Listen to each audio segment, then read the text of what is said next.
Chers téléspectateurs du micro du Pasteur Bobo, partout où vous êtes à travers le monde, nous vous disons bonjour ou bonsoir.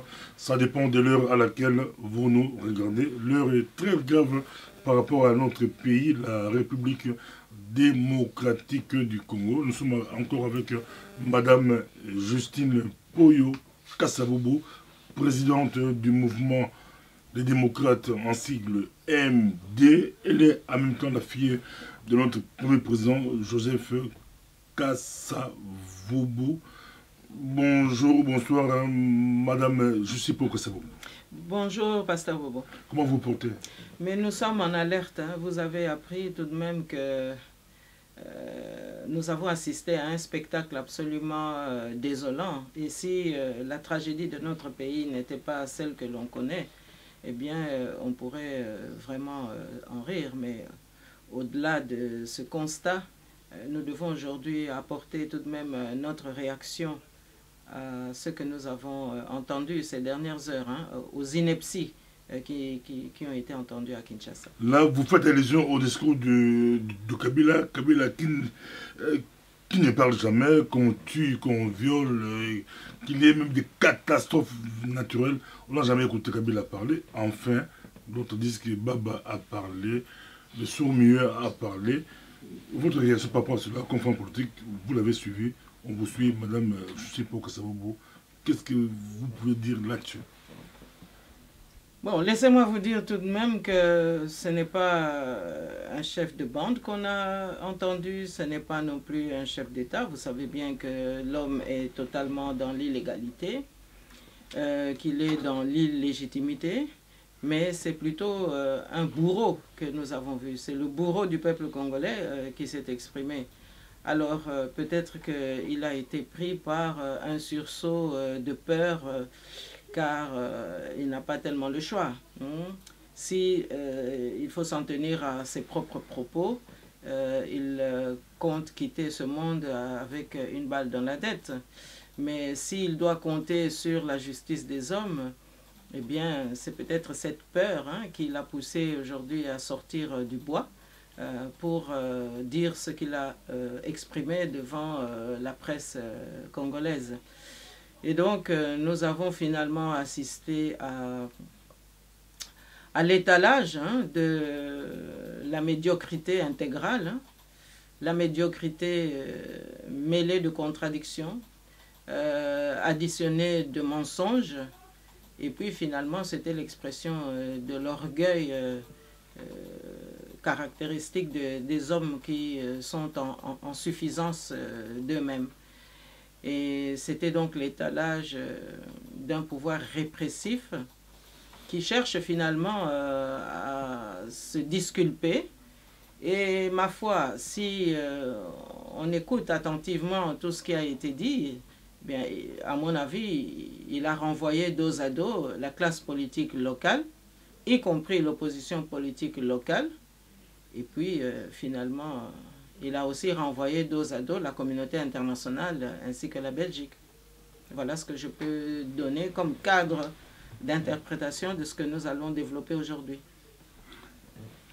En plus, c'est un par rapport au discours de Kabila. Là-dessus, qu'est-ce que vous épinglez? Qu'est-ce que vous dites que là, il a raison, ici il a tort, ici il a tapé à côté? De toute manière, c'est un tissu de mensonges. Et il ment comme il respire. Je ne sais même pas si vous vous êtes rendu compte que chaque fois qu'il y avait un bruit de fond, on voyait bien qu'il avait une mimique de quelqu'un qui a peur. Peut-être qu'il pensait qu'il y aurait un assaut contre lui. Non. Alors, pour revenir peut-être aux propos eux-mêmes, il a osé parler de César. Qu'il faut rendre à César ce qui est à César. Je me pose même la question s'il savait ce qu'il était en train de dire. Parce que l'empereur César... Jésus n'a jamais dirigé une commission électorale. Oui, mais il a parlé de César, mais il oublie que César, c'était un empereur qui visait surtout la grandeur de Rome et qui a misé toute son action sur la gouvernance, les finances, les impôts, pour construire la grande civilisation romaine. Mais par contre, lui, c'est plutôt l'incarnation de l'empereur Néron, qui lui s'est distingué par le feu. et par la destruction et par la désolation. C'était donc un empereur en total délire.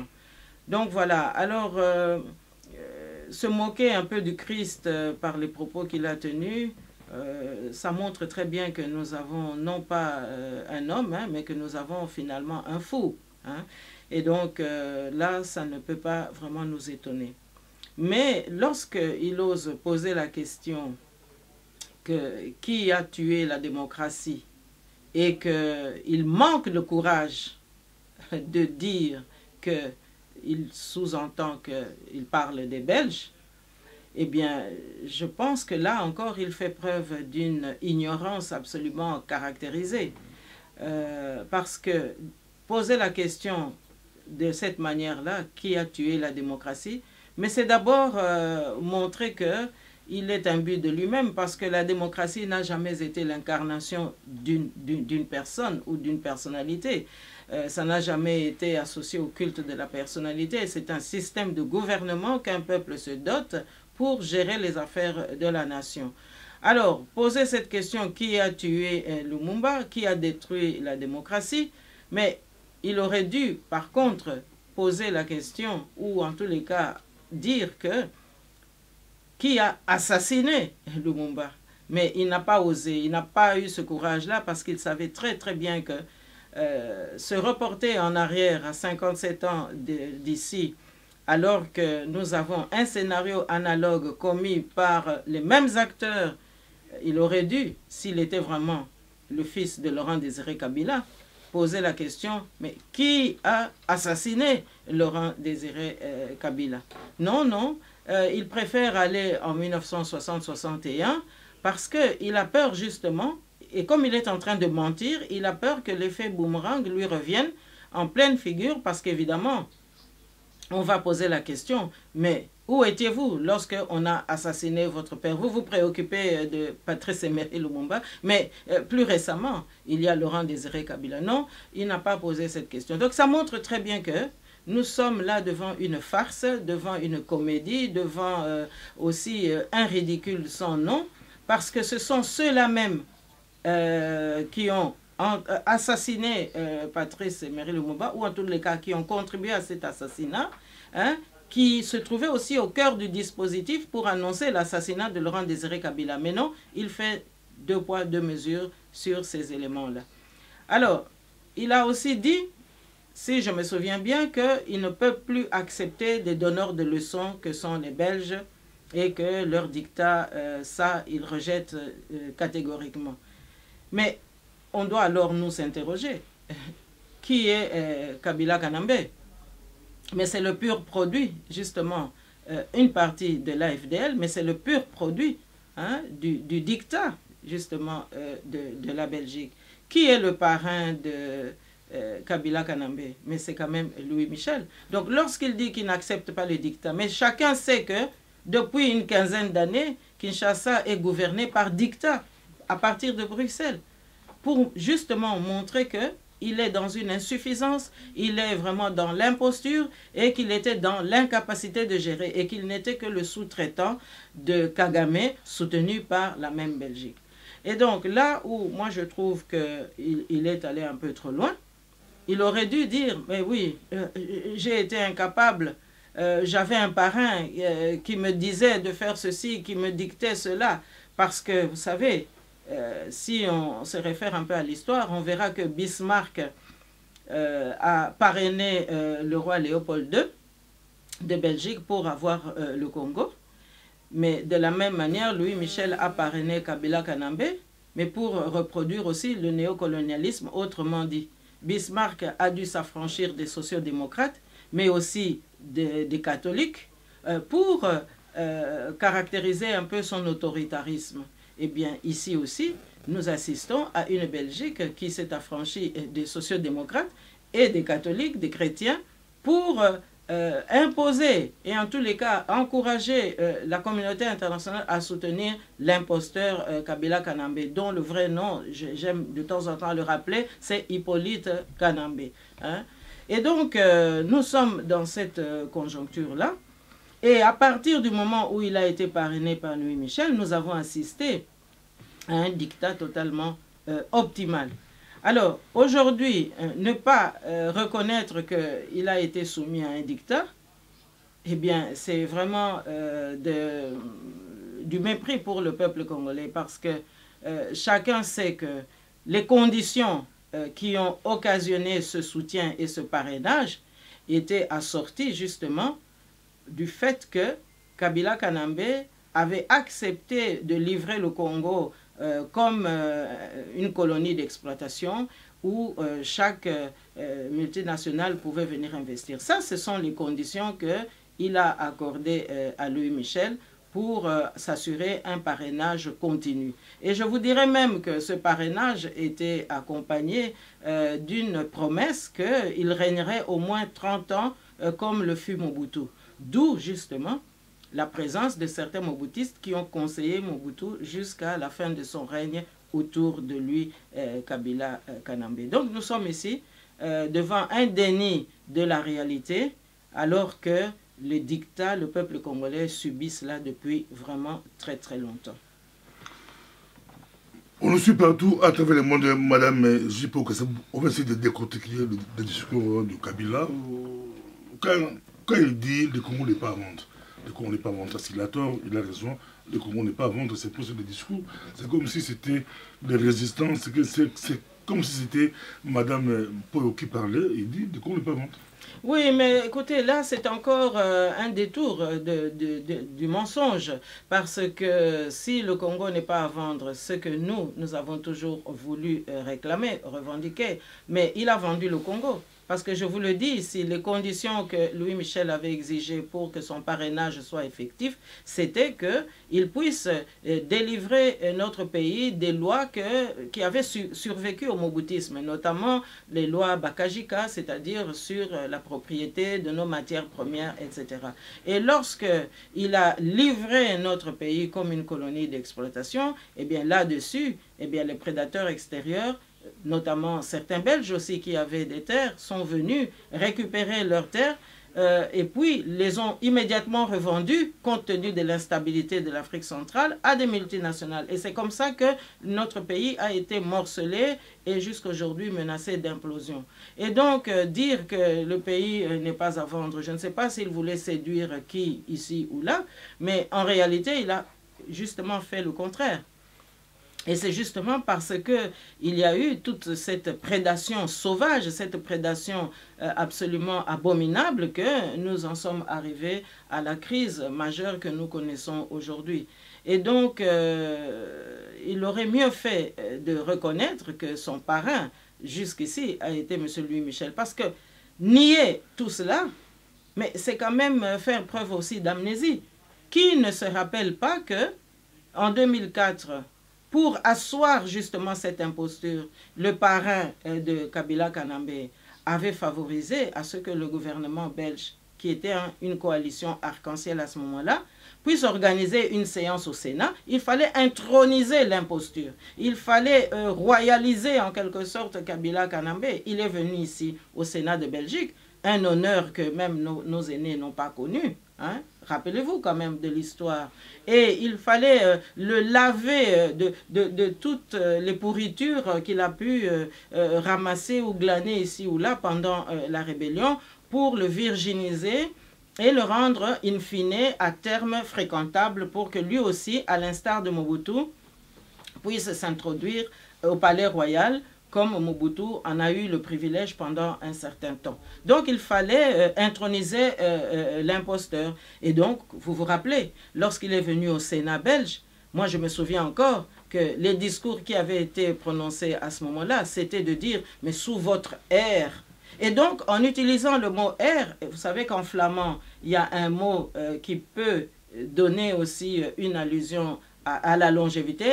Les Flamands auraient utilisé le mot « eeuw », c'est-à-dire « siècle ». Hein? La connotation et le contenu du mot « eeuw » peut correspondre à l'idée que la langue française donne au mot « ère ». Donc, sous votre ère, Kabila Kanambe, enfin, eux, ils avaient dit « Monsieur Kabila » ou « Excellence hein? », parce que l'imposture a eu tous ces attributs-là. Et donc, c'était une manière de dire qu'on entrait dans un point de départ qui allait nous conduire vers une certaine longévité. Alors, ce discours-là a été organisé, a été mis en place simplement parce qu'il fallait saper le moral des démocrates que nous sommes. Il fallait éradiquer toutes les velléités que la Conférence nationale souveraine avait pu mettre en place et surtout détruire totalement l'influence chrétienne, puisque chacun sait quand même que l'apport de l'Église catholique lors de la Conférence nationale souveraine, c'est-à-dire lors de notre processus de démocratisation, avait été tel qu'il fallait absolument maintenant ramener tabula rasa notre pays à ce que maintenant on puisse y introduire des éléments qui allaient au contraire restaurer l'aristocratie politique dictatoriale telle que nous l'avons connue sous Mobutu. Et donc Kanambe est venu au Sénat belge parce qu'il fallait maintenant vraiment marquer une rupture avec l'espérance du peuple congolais et installer un ordre nouveau qui allait permettre dans toute impunité exercer toute cette prédation sauvage et donc réorganiser l'échiquier politique au Congo grâce au laboratoire démocratique, entre guillemets, avec les systèmes 1+4 et toutes les violations qui ont suivi, et aussi réaménager l'échiquier politique ici en Belgique, de sorte que la classe politique belge puisse accorder à la majorité libérale, tantôt avec les socialistes, tantôt avec les chrétiens, que cette majorité puisse aller de l'avant.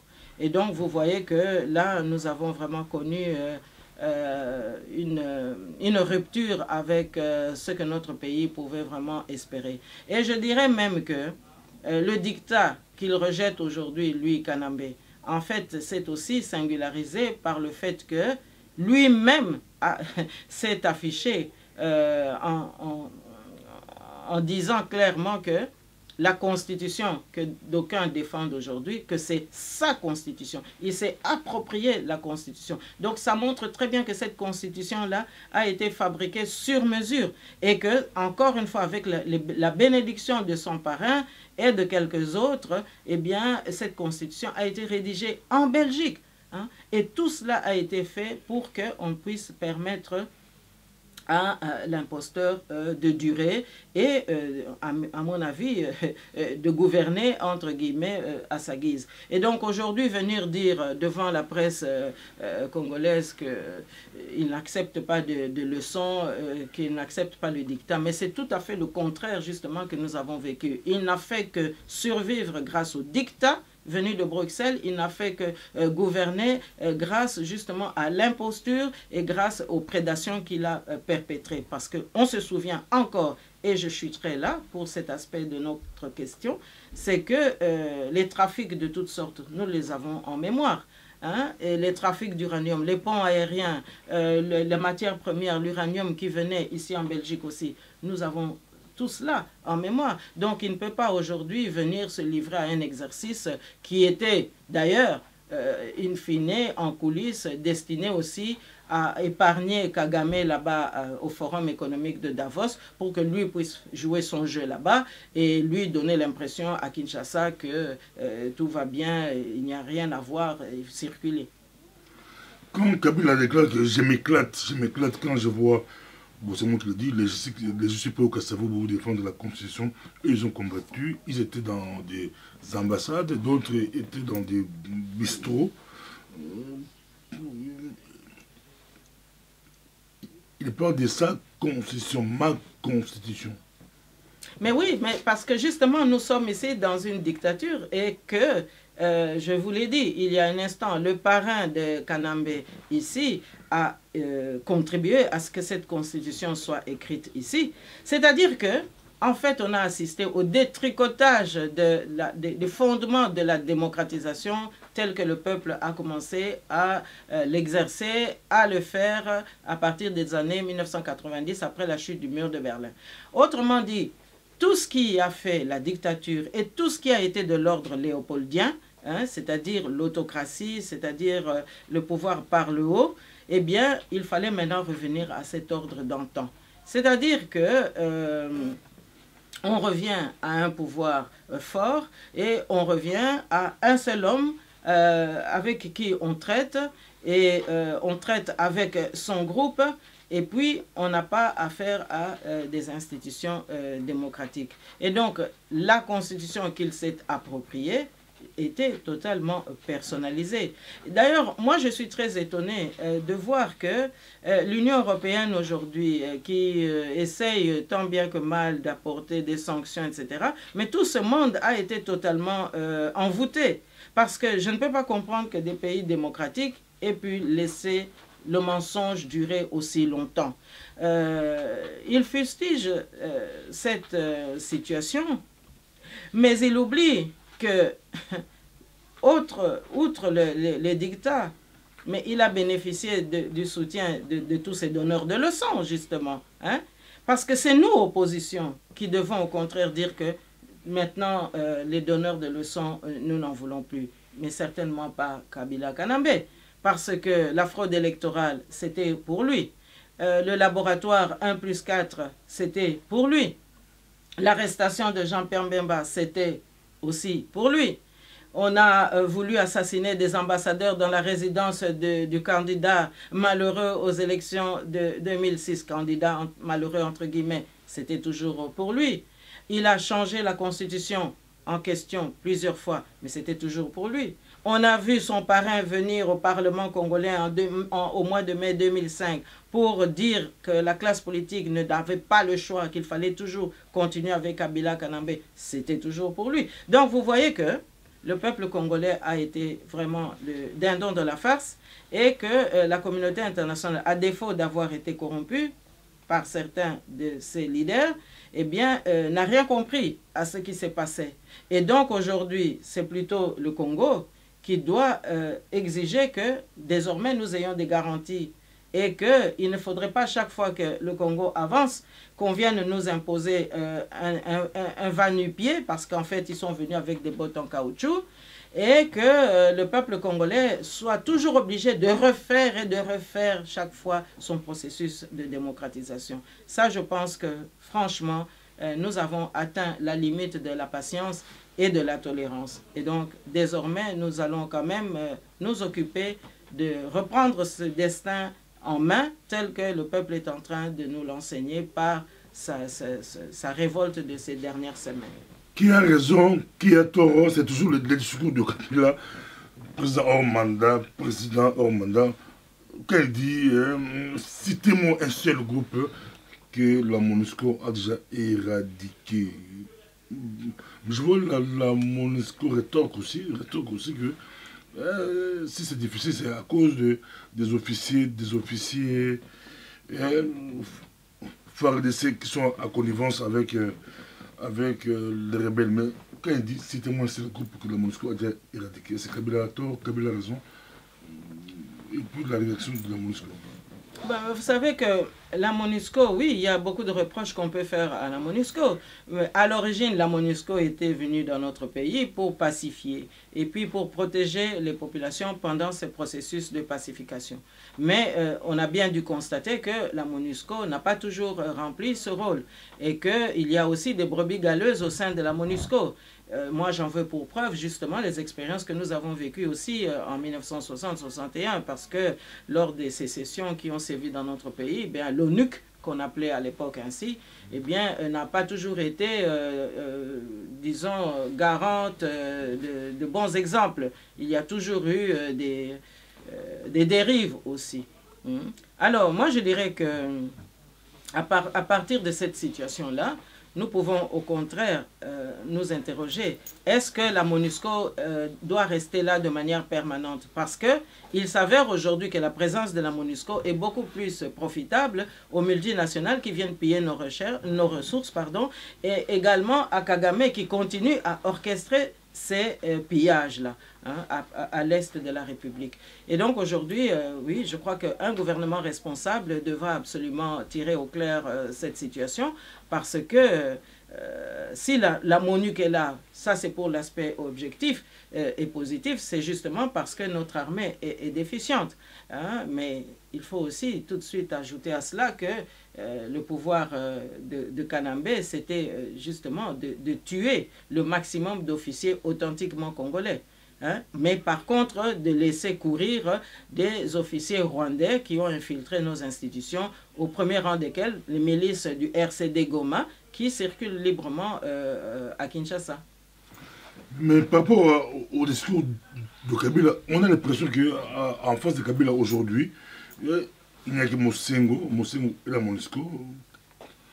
C'est comme si les vrais opposants de Kabila sur le terrain, c'est Mosengo et la MONUSCO, parce qu'ils répliquent, aux attaques, selon lui, de l'Église catholique et puis de la MONUSCO. Non, nous avons déjà eu à dire que le peuple... C'est pas stratégie, c'est pas stratégie. Non, nous avons ils isolent l'opposition. Non, non, nous avons déjà eu à dire que l'Église catholique, ce sont des bergers, les évêques sont des bergers, le pasteur de l'Église protestante, ce sont des bergers qui doivent veiller à leurs troupeaux, à leurs brebis. Et donc, à partir du moment où la souffrance du peuple a atteint un seuil qui dépasse même le seuil de l'intolérable, il était de leur devoir de ramener le troupeau et d'apporter des solutions d'apaisement. Mais évidemment, lorsqu'on a affaire à des dictateurs et à un pouvoir surarmé, eh bien, la révolte populaire est la voie par laquelle, et la résistance d'ailleurs, c'est la voie par laquelle le peuple peut justement se libérer. Alors, dire que l'opposition est marginalisée, mais de quelle opposition parle-t-on, hein? Parce que la vraie opposition aujourd'hui, c'est la diaspora politique responsable que nous incarnons, le leadership de la diaspora politique que nous incarnons. C'est cela l'expression du peuple congolais. C'est ce que nous défendons depuis des années. Non. Par contre, la classe politique locale, elle s'est corrompue. Je vous ai dit au début de notre entretien que Kanambe a renvoyé finalement dos à dos la classe politique locale, y compris l'opposition politique locale, voyez-vous. Et donc, pourquoi est-ce qu'il les renvoie dos à dos? Mais c'est parce que dans l'étalage de l'état des lieux qu'il fait dans cette interview, mais il est en train, en quelque sorte, de dire, mais tout ce chemin-là, je ne l'ai pas accompli seul. Mais ceux qui crient aujourd'hui au sein de la classe politique locale sont ceux-là même qui m'ont accompagné, soit comme président du Parlement, soit comme membre du Parlement, aussi bien le Parlement des désignés, sous le régime 1+4 que le Parlement des tricheurs après les élections frauduleuses de 2006 et 2011. Et donc, il est en train là de souligner qu'il n'était pas seul et que certains qui sont devenus soi-disant des opposants aujourd'hui et que nous considérons comme des opposants de la 25e heure, mais c'était encore des supporters de la première heure du kabylisme, hein? Et donc, c'est cela qu'il a voulu mettre en exergue, à mon avis. Alors, la vraie opposition, c'est nous. Le leadership de la République, l'alternance qui s'annonce, c'est nous. Et je pense que désormais, c'est quand même cela que nous devons vraiment mettre en tête. Et j'ose espérer que tous ceux qui aujourd'hui veulent le départ de Kanambe doivent maintenant se mettre à l'idée que c'est nous qui apportons cette alternance-là et que c'est nous qui apportons justement l'espérance du peuple congolais. Et, in fine, c'est nous qui relayons le message que les églises sont en train de transmettre maintenant à notre peuple pour que ce message-là soit partagé et que ce message-là soit bien compris au sein de la communauté internationale. Le sommet de l'Union africaine commence aujourd'hui à Addis Abeba. Kabila absent. C'est par rapport aux événements 21 et 31 décembre, puis 21 janvier. Ou c'est toujours sa stratégie? Mais, Kabila absent. Mais écoutez, il n'est plus un chef d'État légitime. Je pense quand même que vous ne pouvez pas l'oublier, Pasteur Bobo. Il n'est plus chef d'État, pour autant qu'il en fut un. Hein? Et donc, il n'a plus aucune légitimité, il n'a plus aucune légalité. Alors, qu'est-ce qu'il va aller faire à Addis Abeba, hein? Il va entrer par le trou de la serrure ou bien est-ce qu'il va aller pour rester planté dans son hôtel, etc. Non, je pense qu'il est conscient que son heure est venue, c'est-à-dire qu'il doit quitter le pays définitivement. Il est quand même conscient que c'est le bourreau du peuple congolais. Il n'a fait que tuer, il a trompé tout le monde, y compris même la communauté africaine. Et ce n'est pas parce que Kagame aujourd'hui est à l'avant-plan là-bas ou qu'il a des prétentions à l'Union africaine qu'il va être sauvé. Parce que, moi je vous le dis, Kagame ne s'en tirera pas comme ça. Hein? vouloir échapper à la vérité, vouloir échapper à l'histoire en se dotant d'un chapeau à l'Union africaine, il devra résoudre le problème des Hutus rwandais. Parce qu'il n'est pas question que les Congolais, demain, aient de nouveau un problème des immigrés rwandais et en tous les cas de la réhabilitation de l'intégrité de notre territoire. Il ne sera pas question qu'on puisse trafiquer les droits à l'immigration ou les droits des réfugiés parce qu'il faudra encore que nous portions le chapeau des dégâts causés par le régime de Kigali. Quand les sénateurs américains, ou cinq sénateurs américains demandent des garanties à Kabila, on sait quoi, dans quel monde Niki était là, ce que Niki a dit, c'était pas suffisant. Il fallait encore que d'autres puissent demander encore des garanties.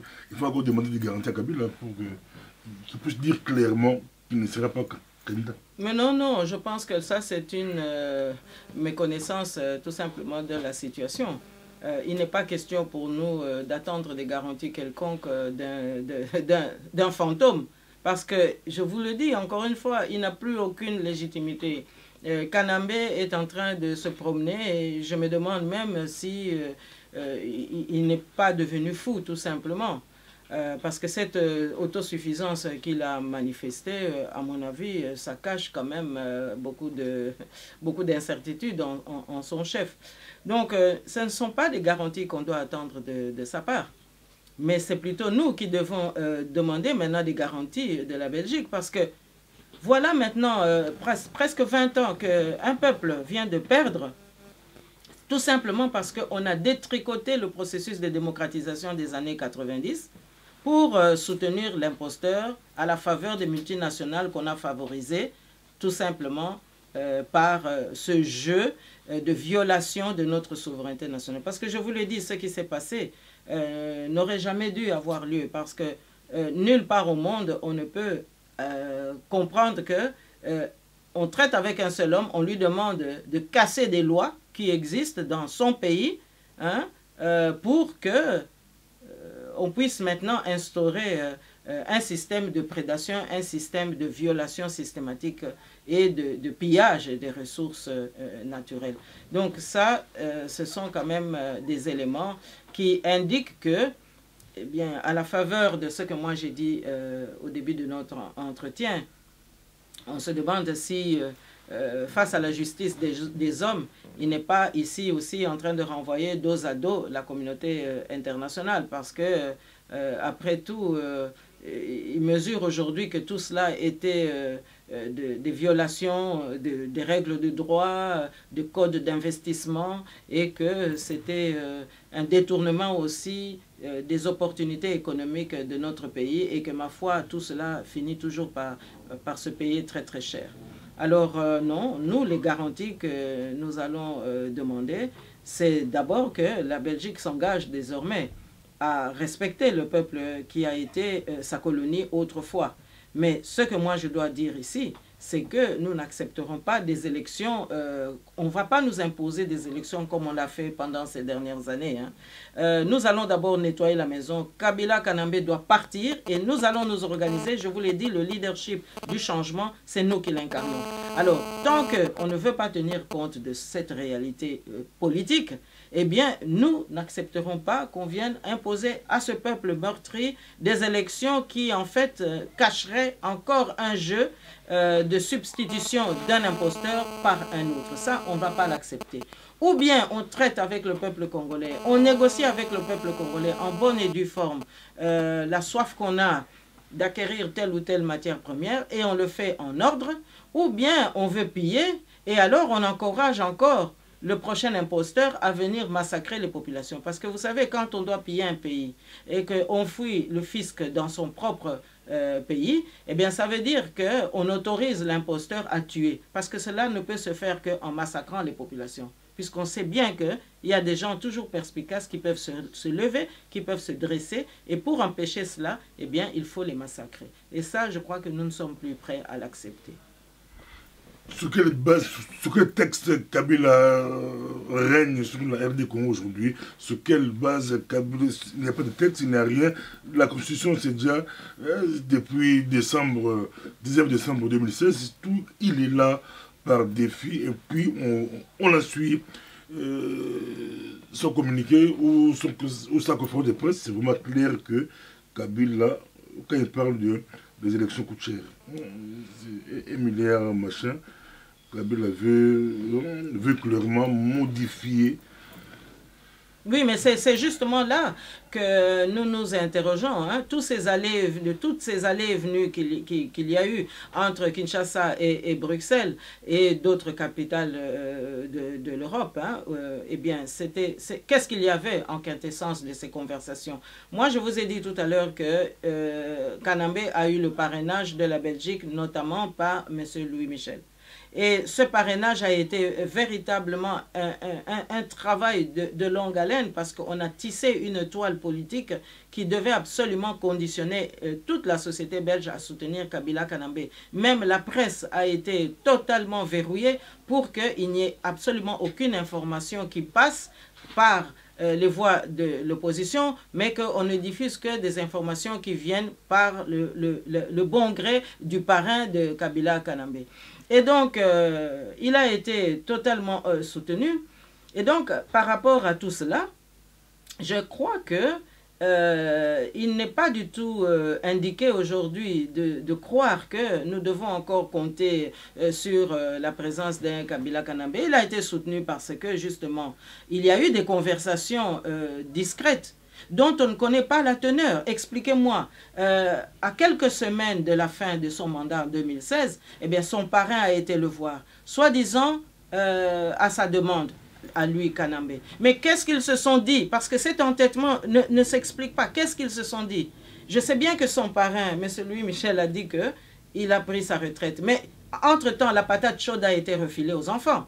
Et donc, Kabila Kanambe, à qui on avait promis 30 ans de règne, il était normalement prédestiné, entre guillemets, dans cette toile d'araignée, à être l'interlocuteur des fils qui sont aujourd'hui à la gouvernance de la Belgique en première ligne. Vous voyez, hein? On a même arrangé pour lui une diplomatie au Burundi lorsqu'il y avait les 50 ans de l'indépendance du Burundi.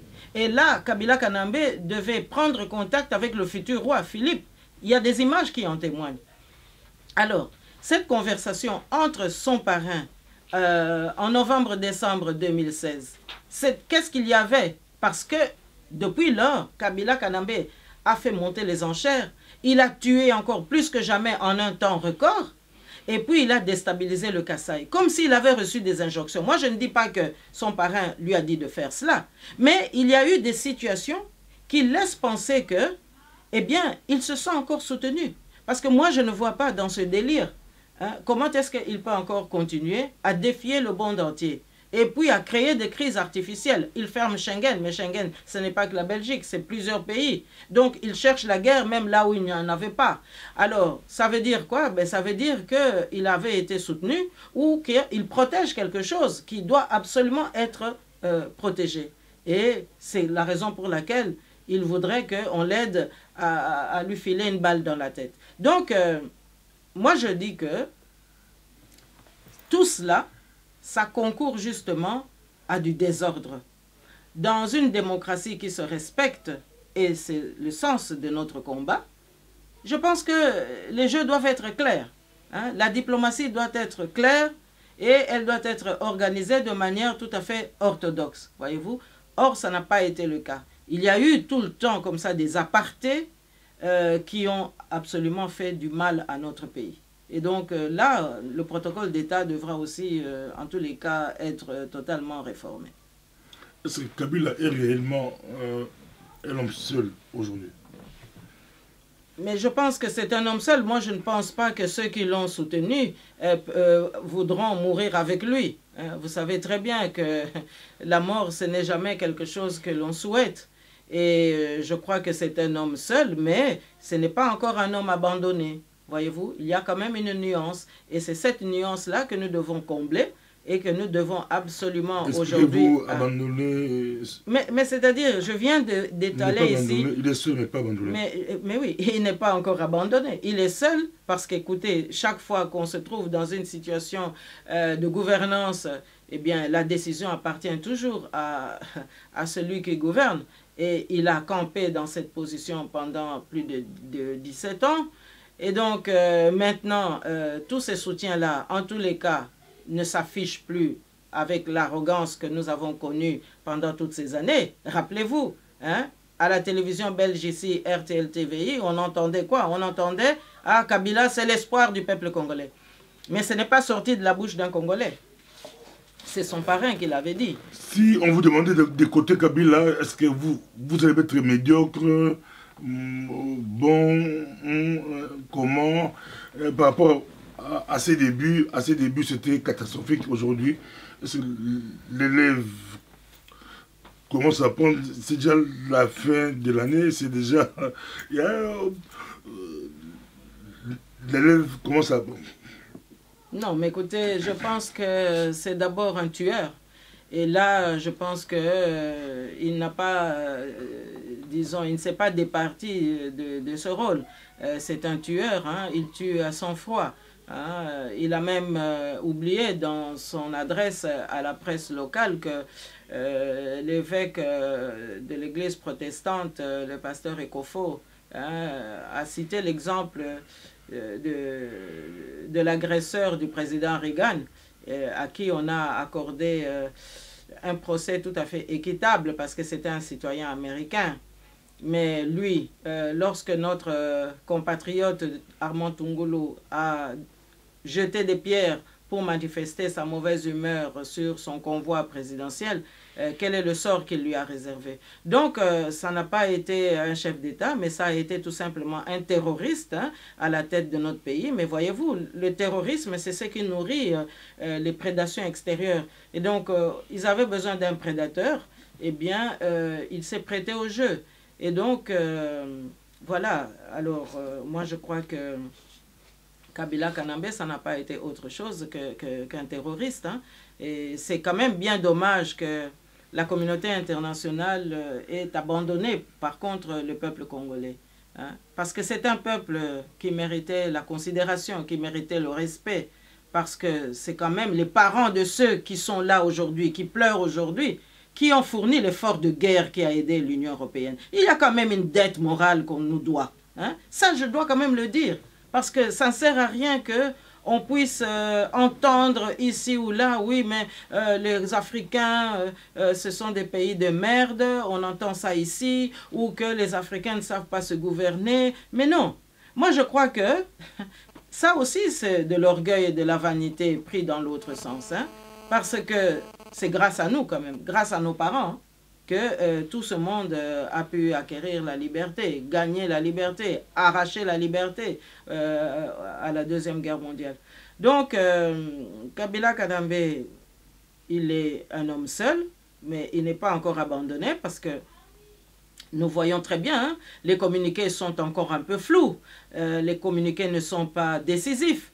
Moi, j'aurais bien voulu quand même entendre une rupture nette, hein, dans les prises de position qui sont adressées à Kinshasa. Hein. On nous parle encore de, oui, un calendrier. Il n'y aura pas de calendrier électoral. Ou alors, la communauté internationale devra aller elle-même faire des élections avec leur imposteur. Mais nous, on ne va plus mettre à contribution le peuple congolais pour aller dans un jeu de dupes, hein, où c'est encore le peuple congolais qui sera d'un ton de la farce. Parce que moi, je vous le dis, on a bien compris que nous devons pleurer nos morts nous-mêmes.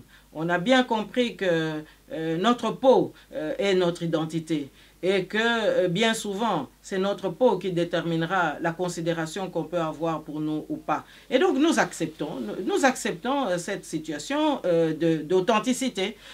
Mais nous sommes des êtres humains. Nous avons une dignité à préserver. Nous avons aussi une culture à préserver. Et donc, nous avons finalement une volonté politique de diriger notre pays, mais qu'on nous laisse la latitude de le faire. Nous vous rappelons que le 10 février 2018, Mme Paul Kasavubu sera en Allemagne avec la communauté congolaise d'Allemagne. Elle était en Belgique avec la communauté congolaise de Belgique. Le 10 février, ça sera à Aachen, Allemagne, ou Arles. Bon, moi je pense en français Aachen. Ça sera Aachen en Allemagne. Des Congolais venus de partout. Vous êtes à Liège, c'est possible d'aller à Aachen. Verviers, vous pouvez aller à Aachen. Moi je suis là-bas, Bonn, Düsseldorf, München. Donc vous, c'est vraiment l'Allemagne. L'Allemagne, Madame Poyo Kassavou, le 10 février à Aachen. C'est à partir de 14 h. Nous vous rappelons qu'elle est très ponctuelle. Avec elle, c'est vraiment la ponctualité. Si elle vous dit 14 h, à 14 h, elle sera là. Et puis si vous dites, on vous dit que ça commence à 14 h, en tout cas, elle commence à 14 h. C'est vraiment autre chose, c'est les Congos de demain. Madame un peu au Kassavou, je voulais sur 2-3 minutes réconforter les Congolais. Est-ce que notre décès c'est amer? Le leadership de la diaspora, vous étiez prête, non, vous étiez prête à relever ce défi-là. Et puis je vous pose la question par rapport à les Congolais vous suivent de partout à travers le monde. Est-ce qu'on pourra dire cette année Ingeta? Je vous le sais pas. Mais je vous fais observer que l'expression Ingeta, ben ça nous ramène justement à notre culture, hein, à notre histoire. C'est un mot Congo, né Congo, pour dire oui, nous sommes prêts, oui, nous sommes d'accord, oui, nous sommes là, nous apprécions. Donc, tout ce qui est positif, Ingeta, c'est-à-dire que nous acceptons. Et donc, évidemment, Ingeta sera le mot d'ordre plus que jamais. C'est le mot d'ordre aussi que nous donnons à tous nos compatriotes parce que nous sommes un. Hein? Nous sommes un peuple, nous sommes unis, nous sommes dans la cohésion nationale. Et puis, nous sommes dans une perspective de développement qui sera démontrée lorsque, justement, nous allons prendre les rênes de la gouvernance dans notre pays. Parce que, je vous le dis encore une fois, peuple congolais, soyez rassurés que notre pays ne sombrera pas.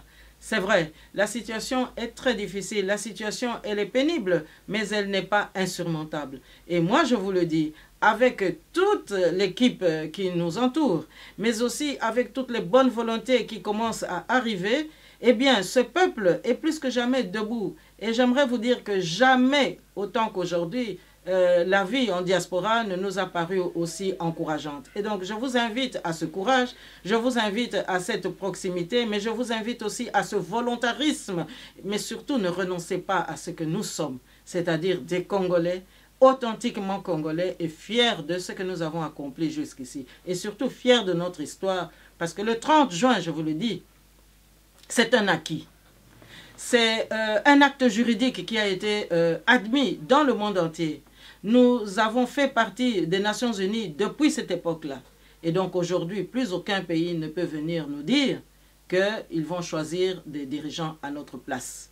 Et je vous invite justement à ne pas vous laisser corrompre, à ne pas croire que lorsqu'on vient vous donner 100 $, c'est pour votre bien. Non, c'est pour acheter votre âme, pour mieux nous détruire. Vous avez vu les conséquences que cela nous a entraînées pendant toutes ces années. Et surtout, désormais, je pense que vous ne devez pas avoir peur d'être vous-même. Vous ne devez pas avoir peur qu'on vous accuse de xénophobisme parce qu'aucun pays au monde n'est xénophobe lorsqu'il défend sa terre, lorsqu'il défend aussi sa constitution. Et bien sûr, nous aurons des réformes à faire. Nous allons restaurer l'autorité de l'État. Nous allons aussi réhabiliter la dignité de nos peuples et surtout apporter les réparations pour ceux qui ont souffert. Et donc, je vous invite, mes chers compatriotes, à nous rejoindre parce que la tâche est grande, mais elle est exaltante. Merci. À la prochaine.